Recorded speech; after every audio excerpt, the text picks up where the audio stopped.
A paz do Senhor, meus irmãos. Vamos para um estudo, o flagelo do Senhor Jesus. Então, para começarmos a entender o flagelo do Senhor Jesus, nós temos de entender o que aconteceu antes do flagelo de Jesus. Isso aconteceu na quinta-feira à noite, a última ceia. Jesus celebra a Páscoa com os discípulos, Mateus 26 e Lucas 22. Jesus envia Pedro e João para prepararem a ceia da Páscoa. Ao anoitecer, ele se senta à mesa com os 12 apóstolos. Essa ceia ocorre no cenáculo em Jerusalém.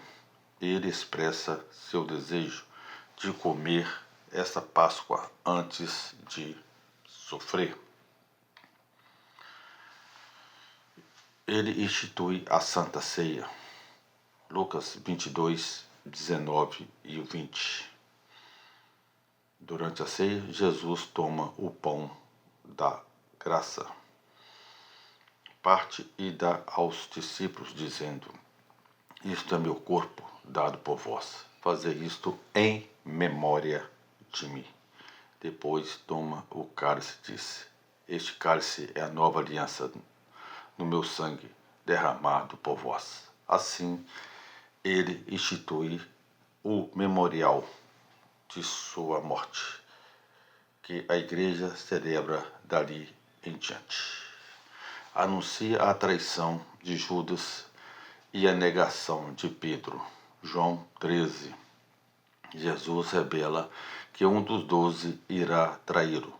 Judas é identificado e se retira. Em seguida, Jesus diz a Pedro que ele o negará 3 vezes antes do amanhecer.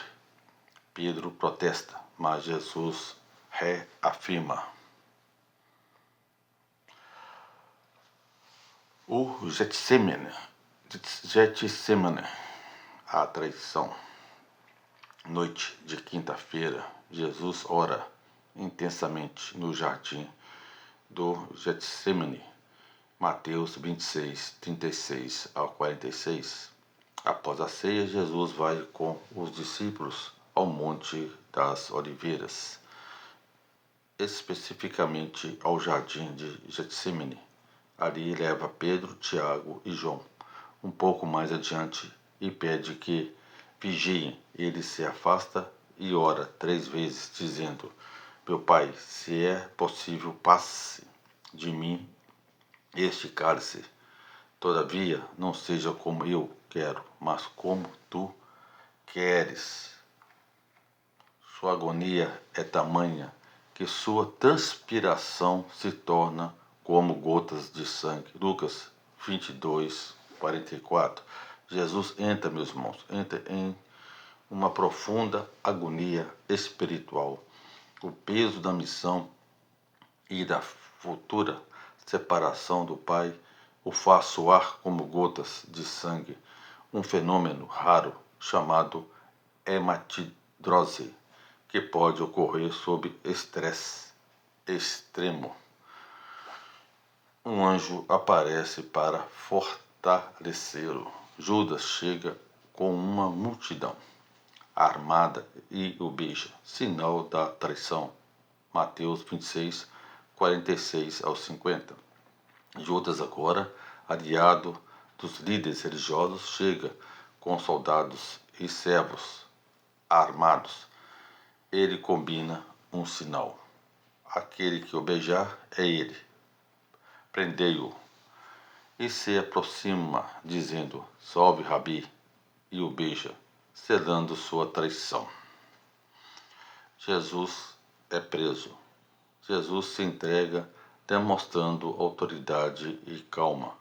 Pedro tenta defendê-lo com uma espada, cortando a orelha de Malco, servo do sumo sacerdote, mas Jesus o repreende e cura o ferido. Todos os discípulos fogem e Jesus é levado preso, dando início à sequência de julgamento. agora nós vamos para o julgamento. Julgamento ilegal. Madrugada de sexta-feira. Anás e Caifás o interrogam. João 18, 13, 24. Jesus é levado primeiro a Anás, sogro de Caifás, sumo sacerdote oficial naquele ano, onde é interrogado. Em seguida é conduzido a Caifás, onde começa um julgamento irregular com o sinédrio, reunido durante a noite, o que era proibido pela lei judaica. Então, pela lei judaica, né, o julgamento que é feito aí à noite, ele é irregular. Anás e Caifás estavam doidos para condenar Jesus, ali fizeram um julgamento irregular à noite. Falsas testemunhas, aí começa aqui as falsas testemunhas, Mateus 26, 59, 60. Os líderes religiosos procuram testemunhar falsas para condenar Jesus, mas os depoimentos não concordam entre si. Finalmente, ao ser questionado se era o Cristo, o Filho de Deus, Jesus afirma: Tu disseste, e vereis o Filho do Homem assentado à direita do poder e vindo sobre as nuvens do céu. Isso é considerado blasfêmia e decidem que ele deve morrer. Pedro nega Jesus 3 vezes. Enquanto Jesus está sendo julgado, Pedro segue de longe e se aquece no pátio. 3 pessoas o reconhecem como discípulo, mas ele nega repetidamente: Homem, não o conheço. Após a terceira negação, o galo canta. Jesus olha para Pedro e ele sai e chora amargamente.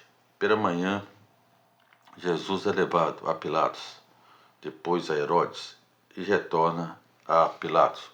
Lucas 23.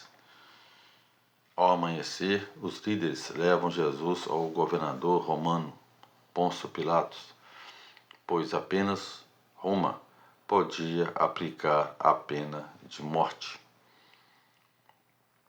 Pilatos, não achando culpa em Jesus, o envia a Herodes Antipas, pois Jesus era da Galileia.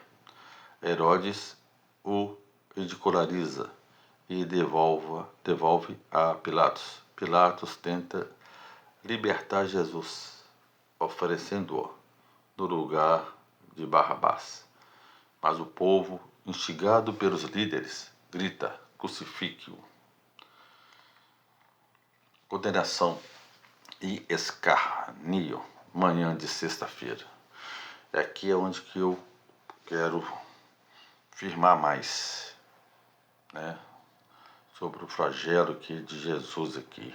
Então vamos entender aqui o flagelo, tá certo? O que realmente aconteceu ali, naquele momento ali.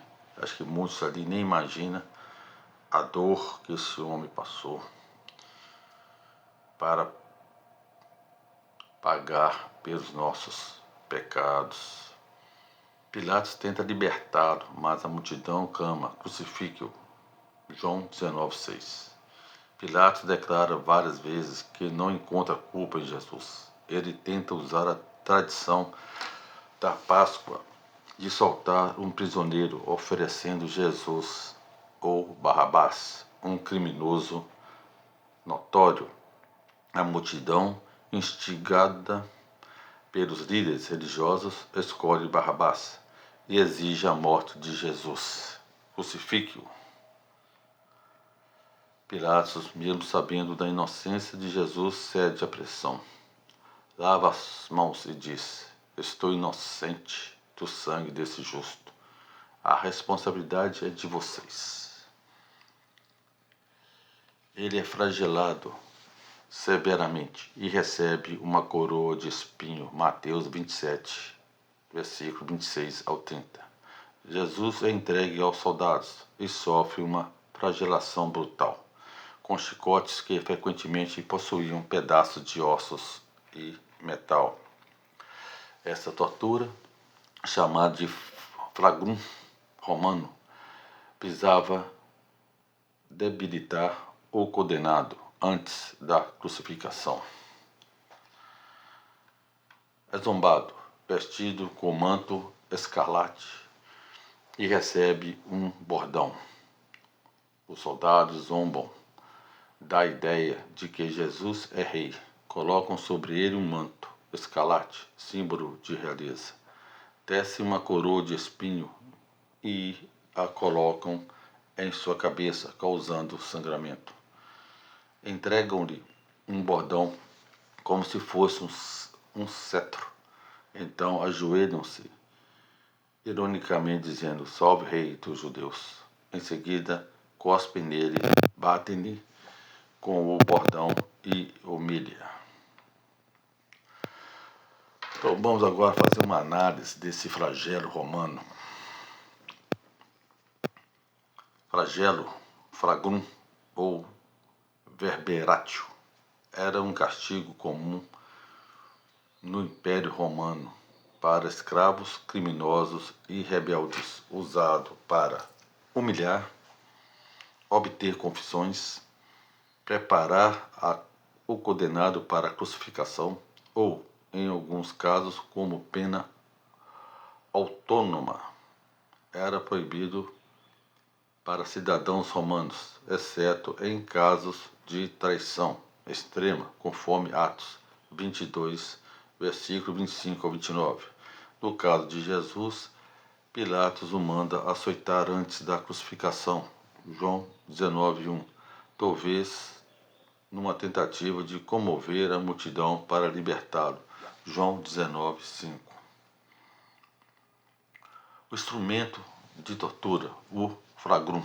Flagrum era um chicote curto com várias tiras de couro, 2 a 3, e na ponta ou ao longo das tiras eram fixados pedaços de ossos afiados, chumbo, ferro ou anzóis. Cada golpe rasgava a pele, músculos e vasos, causando hemorragia e dor extrema. Era diferente do simples chicote judaico, que tinha limites máximos de 39 açoites. Deuteronômio 25:3. Os romanos não tinham esse limite. Bom, meus irmãos, então vamos lá. O flagrum, era um chicote curto com várias tiras de couro, de 2 a 3. Então, na ponta ou ao longo das tiras, eram fixados pedaços de ossos afiados, chumbo, ferro ou anzóis. Então, isso aí, quando os soldados batiam em Jesus, esses ossos afiados, o chumbo, o ferro, mais os anzóis, batia na carne e arrancava a carne. Trazia a carne, correto? Deuteronômio 25:3 fala que o limite seria 39 chicotadas, mas os romanos não tinham esse limite. Então, muitas vezes a gente fala que Jesus tomou 39 chicotadas por causa da lei judaica, a lei de Moisés, tá certo?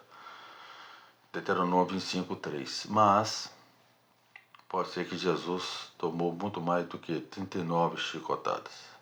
Agora imagina a dor que esse homem estava sentindo quando o chicote batia no seu corpo e arrancava pedaço de carne. Pensa nisso, meu irmão. Pensa direitinho. Esse homem, ele morreu na cruz. Seu pai, que é Deus, mandou seu único filho para morrer na cruz para nos salvar do nosso pecado. Jesus sofreu pelo nosso pecado. Não é Maria, não é José, não é João. Então, nós que somos cristãos, Nós temos que focar em Jesus. Ele que morreu para nos salvar. Vamos continuar então o estudo aqui. Efeitos físico-médicos do flagelo. Traumas corporais. Traumas corporais.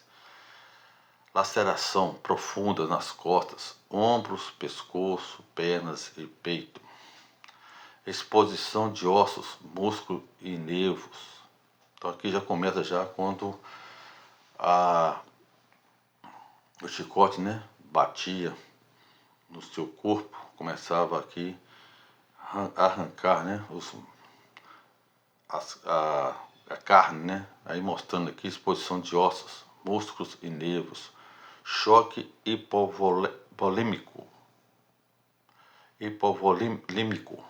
perda de sangue que pode levar à morte, fraqueza muscular severa e colapso físico, agonia mental, o terror da antecipação da dor, dor contínua que precedia a crucificação.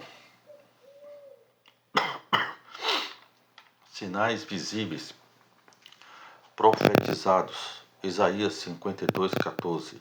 Assim como muitos pasmaram à vista dele, o seu aspecto estava tão desfigurado mais do que o de qualquer outro homem.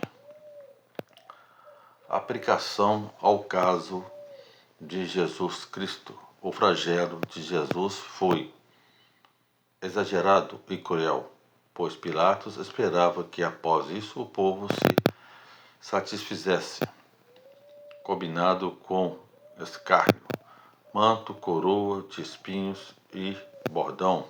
Mateus 27, versículos 28 a 30. Culminação do sofrimento físico antes da cruz.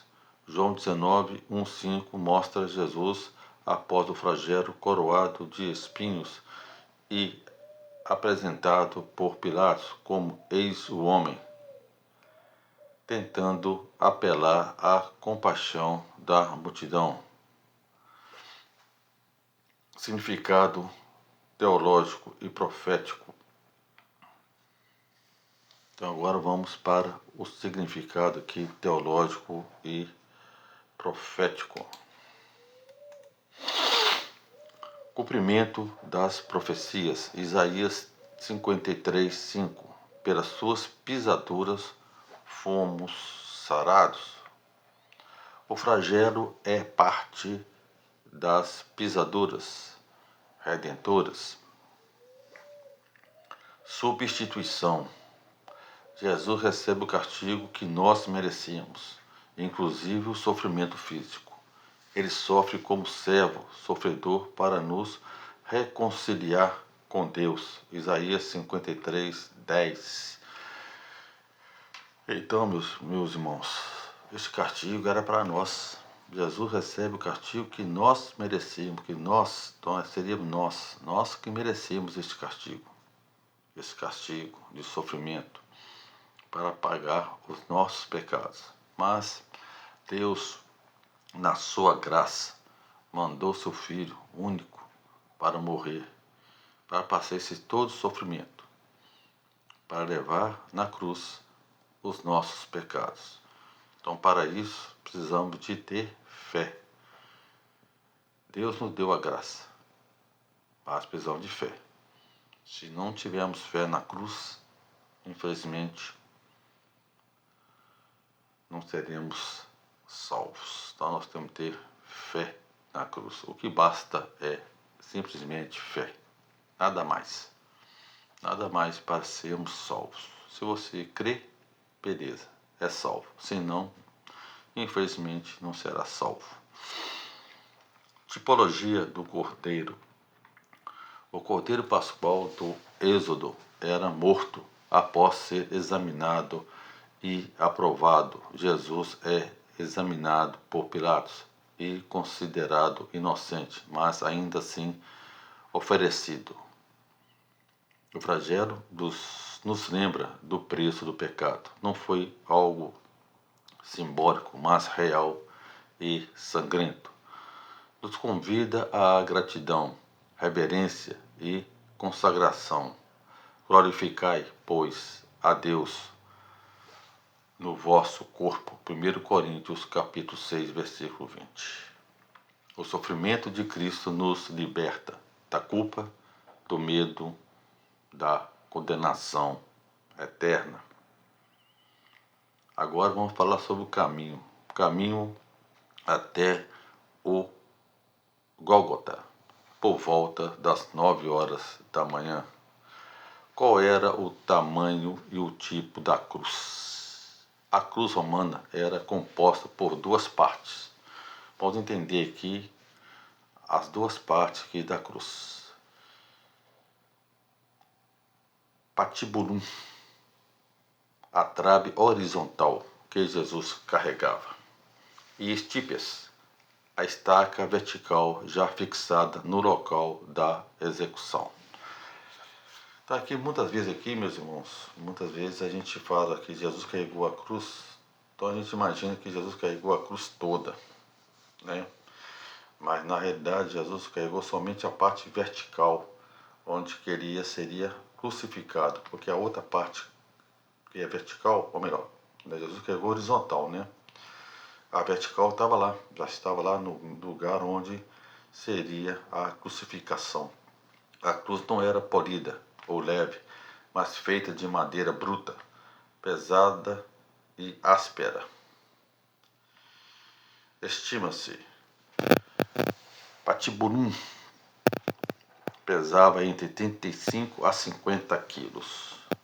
A cruz completa poderia chegar a 100 quilos ou mais. O tipo mais comum na época era a cruz em forma de T. Cruz e missa. Então, agora imagina que, vamos lá, a parte horizontal ela pesava mais ou menos 35 a 50 quilos. Jesus todo machucado,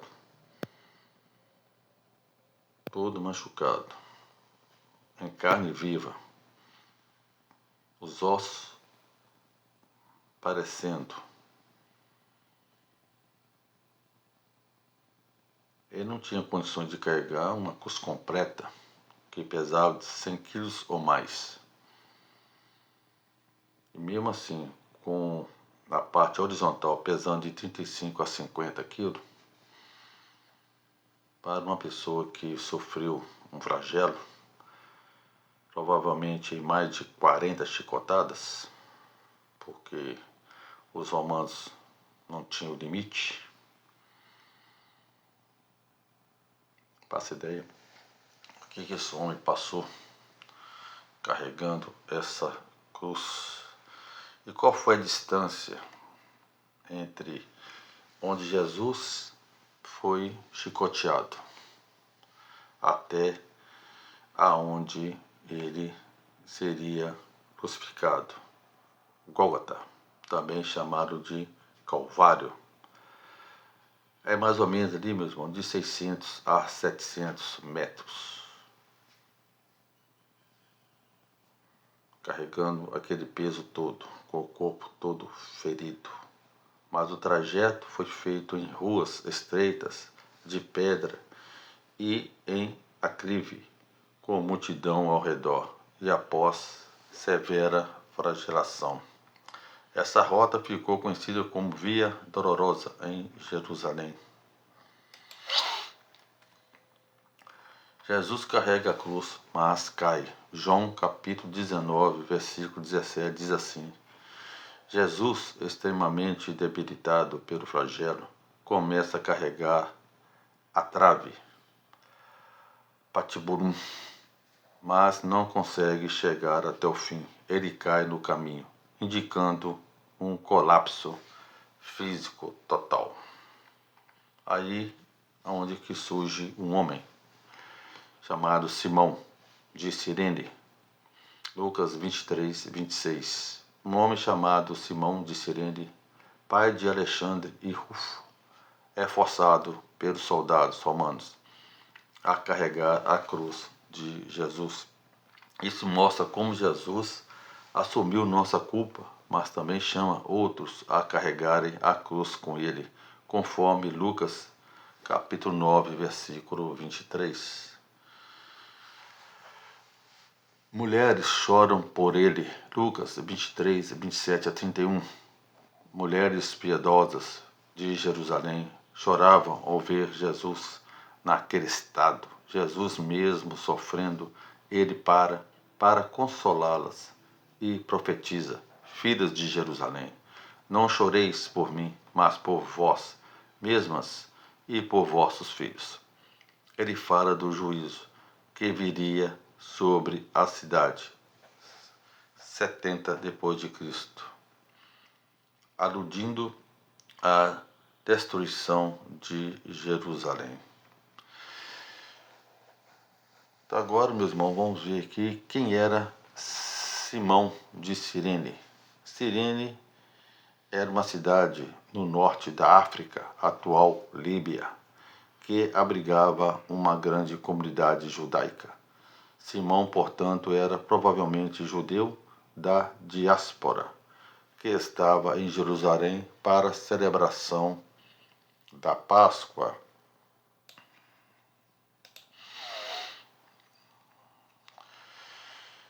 Marcos 15, 21 diz assim: e obrigaram a Simão Cirineu, pai de Alexandre e de Rufo, que passava vindo do campo, a carregar a cruz de Jesus. Lucas 23, 26.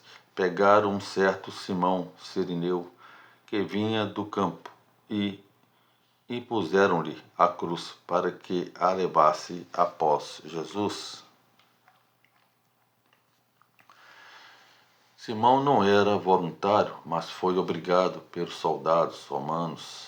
Contudo, esse momento o marcaria para sempre, sendo lembrado pelo nome e pela família nos evangelhos.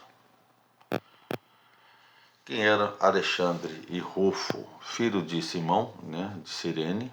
Somente Marcos menciona os nomes deles, Marcos 15, 21. O que indica que os leitores do Evangelho de Marcos não conheciam bem. Isso sugere que Alexandre e Rufo tornaram-se cristãos conhecidos, possivelmente em Roma. Rufo na carta de Paulo. Então, Paulo escreve aos Romanos, capítulo 16, versículo 13, e diz assim: saudai Rufo, eleito no Senhor, e a sua mãe, que também tem sido mãe para mim. Muitos estudiosos acreditam que este Rufo seja o mesmo filho de Simão de Cirene, agora um cristão ativo em Roma. A mãe de Rufo era uma mulher piedosa e hospitaleira, tão acolhedora que Paulo a chamava de mãe para mim. Simão foi forçado a carregar a cruz, mas se tornou um símbolo do discipulado verdadeiro. Lucas capítulo 9, versículo 23. Seus filhos são mencionados como frutos visíveis de um encontro com Jesus e que mostra o poder de um momento divino para transformar gerações. A menção de nomes próprios mostra como o Evangelho valoriza pessoas reais, famílias e legados de fé. Simão carregou a cruz por um curto trecho, mas sua família carregou o Evangelho até o fim.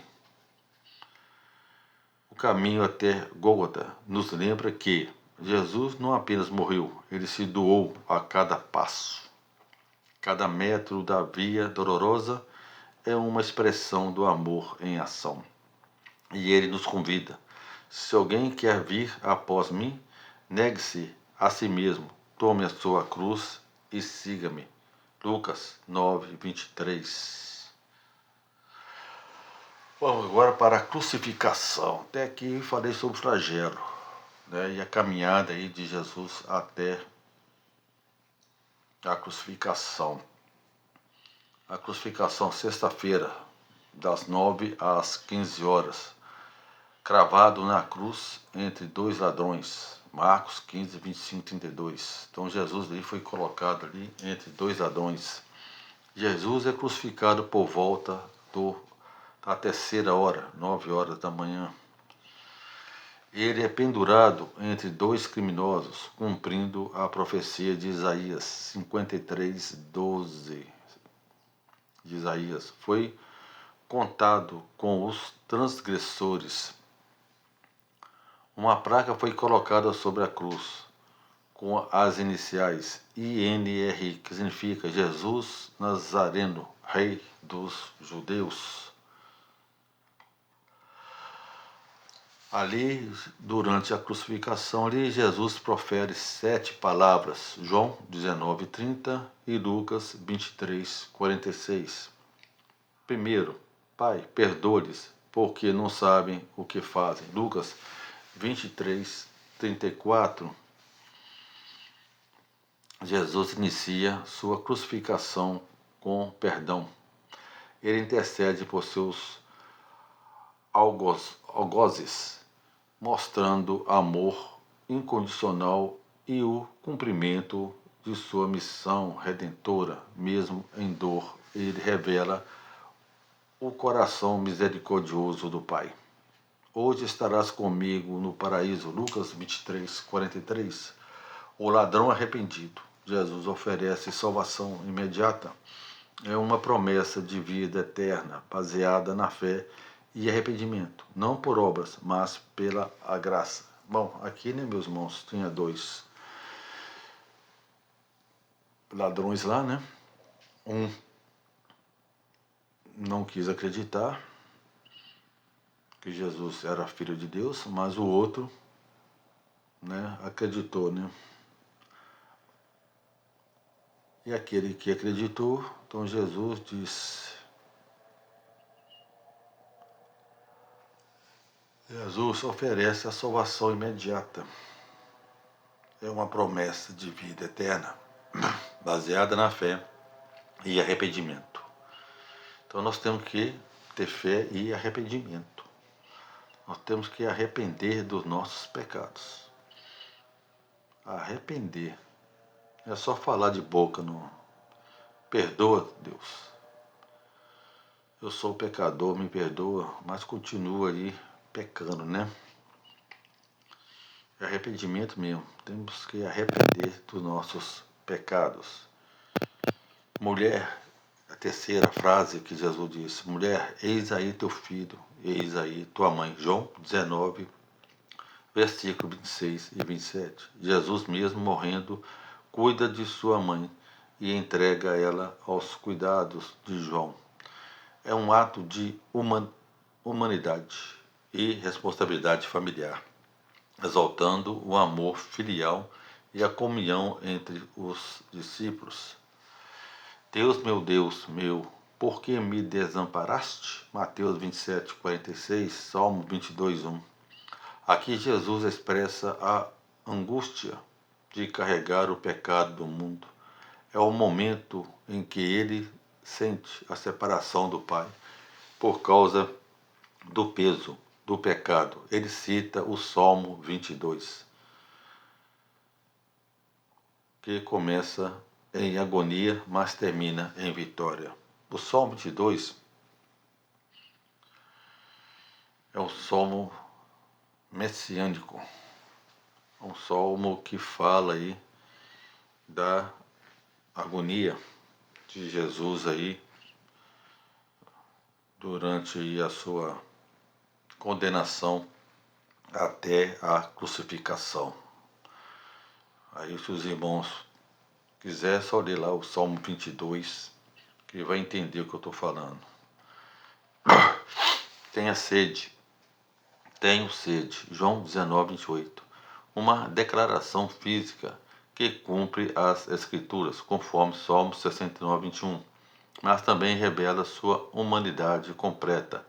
Ele não é apenas Deus, ele sente dor, sede e exaustão. Sexto, está consumado. João 19:30. Com esta frase, Jesus declara a sua missão foi cumprida. A redenção está feita. O sacrifício está completo. A dívida do pecado foi paga. Pai, nas tuas mãos entrego o meu espírito. Lucas 23:56. Jesus conclui sua entrega com confiança absoluta do Pai. Após cumprir tudo, ele entrega sua vida voluntariamente. É o selo final de sua obediência e amor. Essas palavras revelam perdão, salvação, cuidado, dor, cumprimento, entrega. Resumem todo o Evangelho.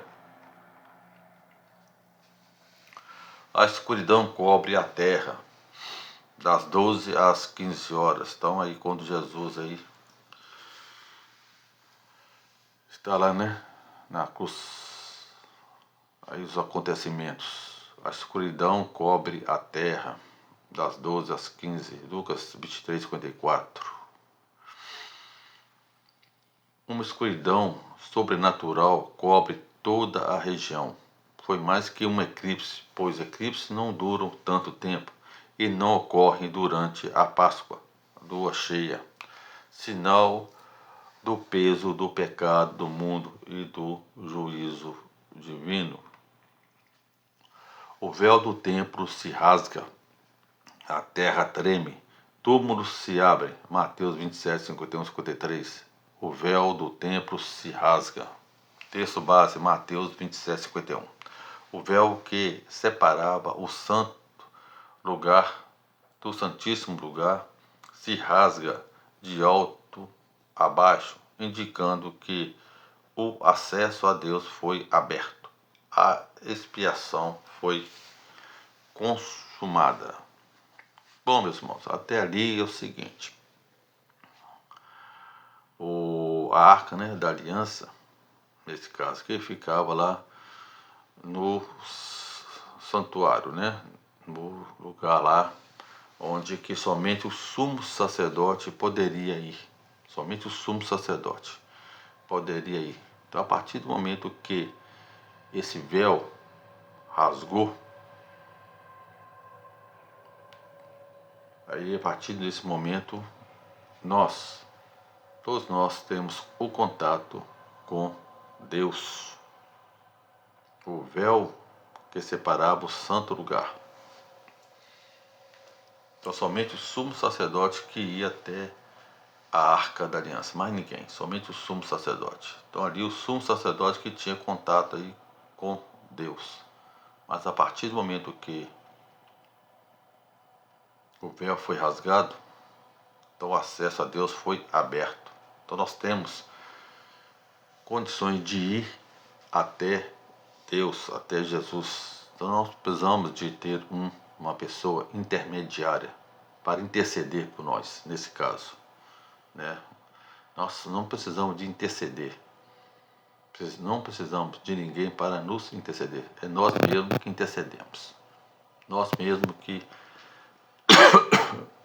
vamos direto a Jesus. Fazemos as nossas orações. Então ali o véu ali foi rasgado. O terremoto ocorre abalando Jerusalém como sinal do juízo e da presença divina. Túmulos se abrem. Mateus 27:52-53. Muitos corpos de santos ressuscitam e aparecem a muitos após a ressurreição de Jesus, um sinal da vitória sobre a morte. Jesus morre, Lucas 23:56. Pai, nas tuas mãos entrego o meu espírito. Aí é onde que Jesus vem morrer. Do ponto de vista médico, provavelmente uma combinação de asfixia, choque hipovolêmico e falência cardíaca. Alguns sugerem ruptura do coração, literal ou simbólica, devido ao relato de água e sangue ao ser transpassado. João 19:34. Do ponto de vista teológico, Jesus entregou voluntariamente o Espírito. Ninguém tira a minha vida de mim, mas eu a dou por minha própria vontade. João 10:18. Ele não morreu por fraqueza, mas por obediência. A morte foi entregue, não imposta. Aplicação espiritual. A cruz é o altar do maior amor já demonstrado. João 15:13. O véu rasgado nos convida a entrar com confiança na presença de Deus. Hebreus 10:19-22. A entrega do Espírito nos desvia a viver e morrer com fé e rendição total. Tipos de cravos usados na crucificação. Muitas vezes a gente pergunta, questiona como seriam esses pregos. Então vamos lá, material e formato dos cravos. Material: ferro forjado à mão.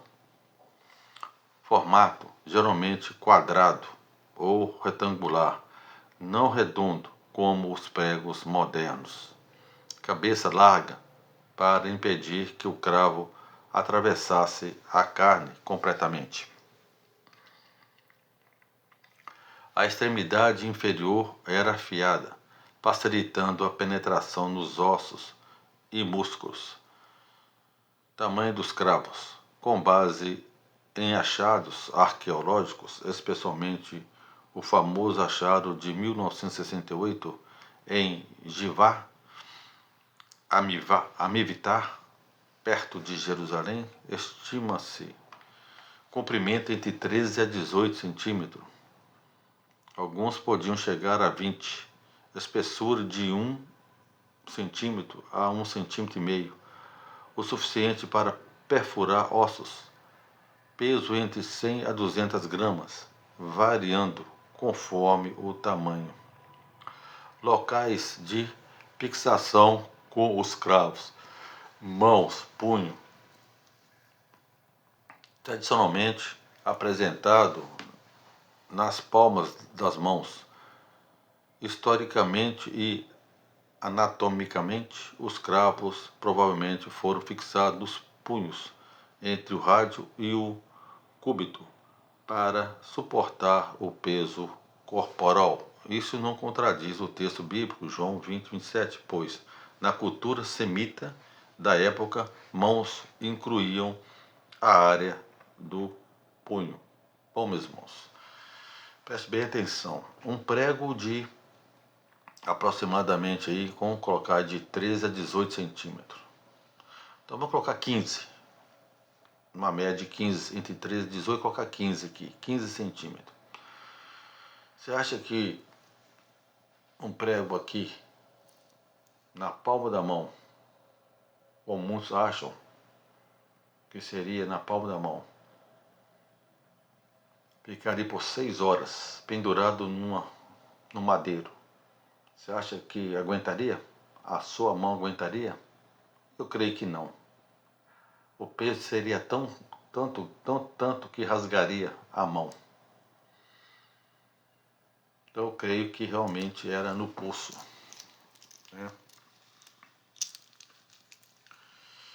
Então aqui, ó, se você pegar aqui, tem os 2 ossos aqui, ó. E os soldados romanos já sabiam já que era aqui, ó. Então aqui que pregava o prego, o cravo. Então não afetaria os ossos, tá certo? Então varava aqui, ó. Pegaria somente a carne, os músculos aqui, ó. Aí sim. Aí aguentaria aí durante aí as 6 horas nessa crucificação.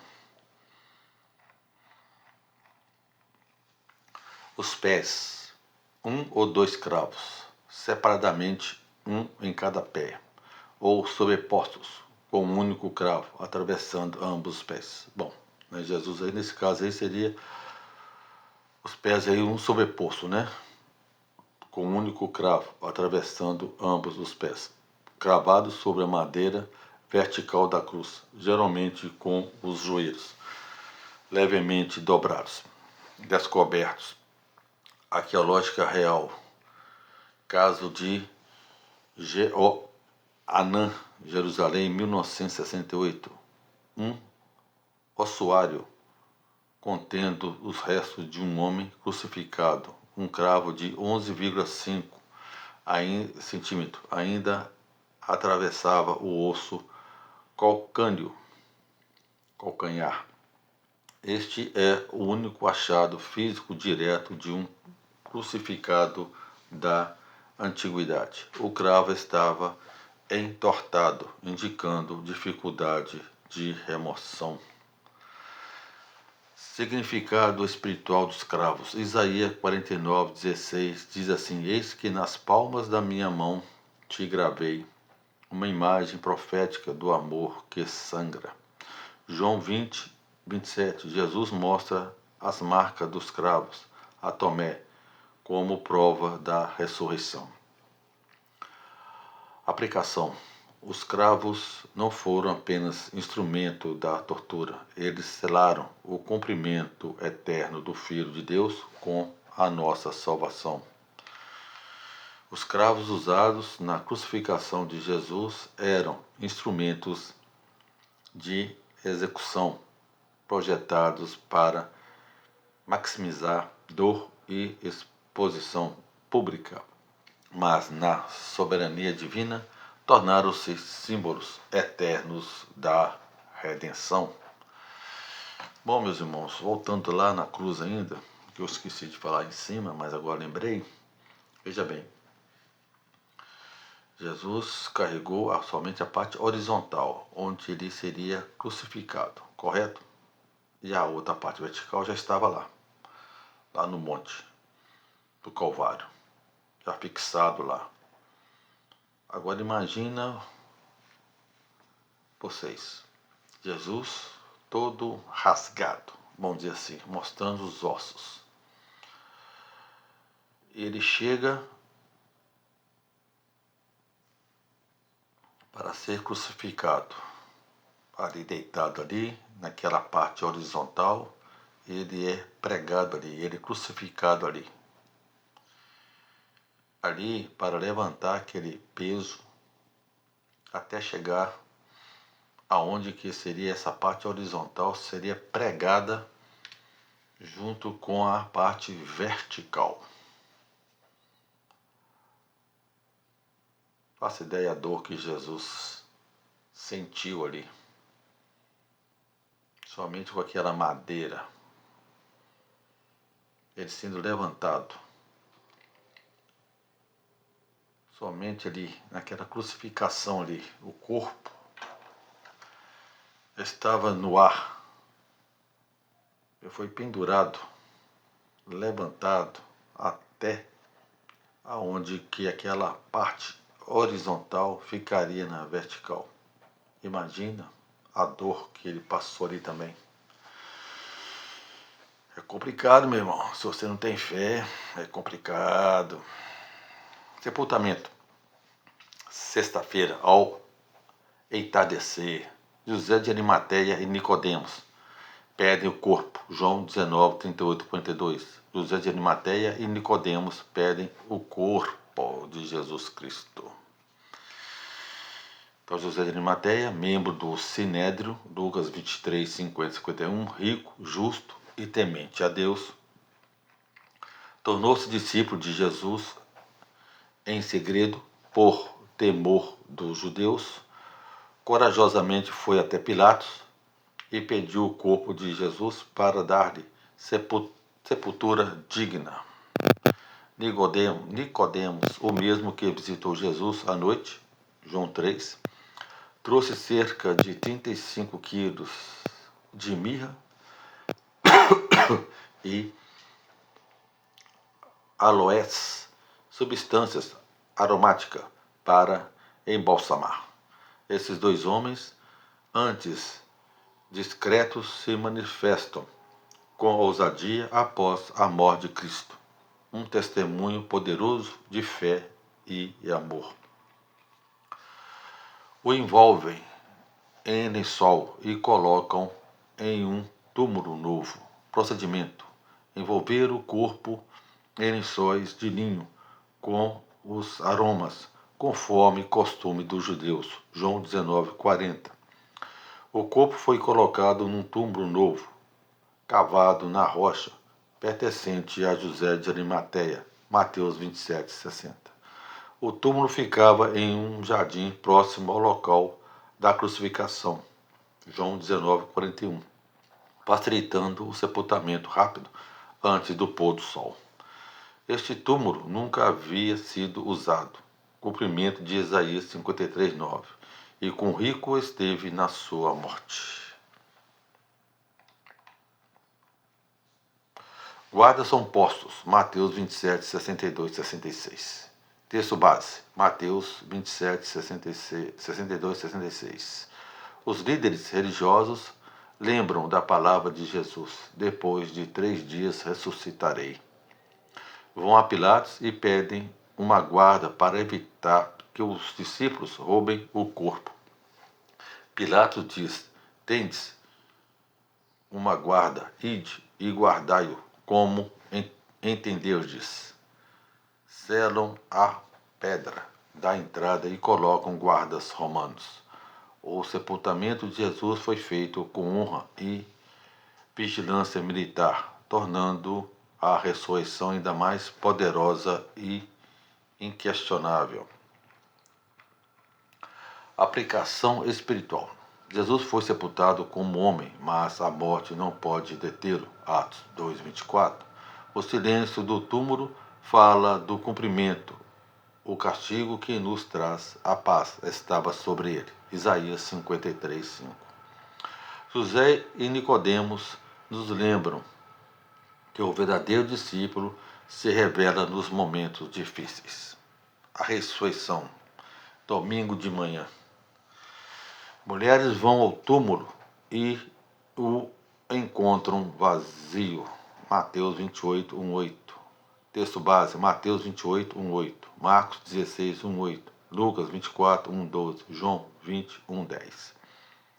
Ao amanhecer do primeiro dia da semana, domingo, Maria Madalena, Maria, mãe de Tiago, e outras mulheres vão ao túmulo, levando aromas para ungir o corpo. Encontram a pedra removida e o túmulo vazio. Um anjo resplandecente lhes diz: não temais, ele não está aqui, pois ressuscitou como havia dito. Mateus 28:6. Primeiras testemunhas, mulheres. Em uma cultura que não valorizava o testemunho feminino, o fato de Deus escolher mulheres como primeiras testemunhas da ressurreição é uma prova de autenticidade e graça. Elas vão rapidamente anunciar aos discípulos com temor e grande alegria.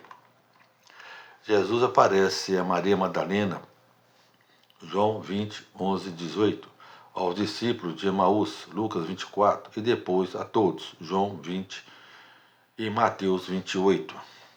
Maria permanece e chorando fora do túmulo. Jesus aparece e a chama pelo nome, Maria. Ela reconhece sua voz, o chama de Rabone, mestre. Jesus disse: não me detenhas, vai aos meus irmãos e diz-lhes: subo para meu Pai e vosso Pai. Parece aos discípulos de Emaús. Texto base, Lucas 24, 13, 35. 2 discípulos caminham desanimados rumo a Emaús. Jesus caminha com eles, mas eles não o reconhecem. Até que, estando com eles à mesa, tomou o pão, partiu e então seus olhos se abriram. Corações ardentes, olhos abertos. O Cristo ressuscitado revela-se na palavra e na comunhão. Aparece aos discípulos e a todos. Jesus aparece aos discípulos em Jerusalém, entra mesmo com as portas trancadas, mostrando as marcas dos cravos. A Tomé diz: põe aqui o teu dedo. Bem-aventurados os que não viram e creram. Fica com eles 40 dias antes de ascender ao céu. Atos 1:3. Jesus aparece várias vezes por 40 dias, dando provas infalíveis de que está vivo. Ensina sobre o reino de Deus, reparte pão com eles, come peixe diante deles, comissiona os discípulos, ide por todo o mundo e pregai o evangelho. Ao final dos 40 dias, ascende aos céus, diante deles. Atos 1:9. A ressurreição de Cristo é a vitória sobre o pecado, a morte e o inferno. 1 Coríntios 15, 55 e 57. Jesus vive isso. Jesus vive e isso garante nosso perdão, nossa ressurreição futura e uma nova vida agora. O túmulo vazio é a mensagem eterna de que nada é impossível para Deus. Reflexão. Ele vive e porque ele vive, posso crer no amanhã. A cruz foi o preço, a ressurreição, o recibo. Aplicação teológica de tudo isso aqui que eu falei. A traição mostra o preço do pecado. Judas vendeu Jesus por 30 moedas de prata. Mateus 26:15. O pecado barateia o valor da verdade. Troca a eternidade por migalhas. Toda traição espiritual é consequência de corações que se afastam da luz. O salário do pecado é a morte. Romanos capítulo 6, versículo 23a. A cruz mostra a profundidade do amor. Jesus foi até o fim, obediente até a morte da cruz.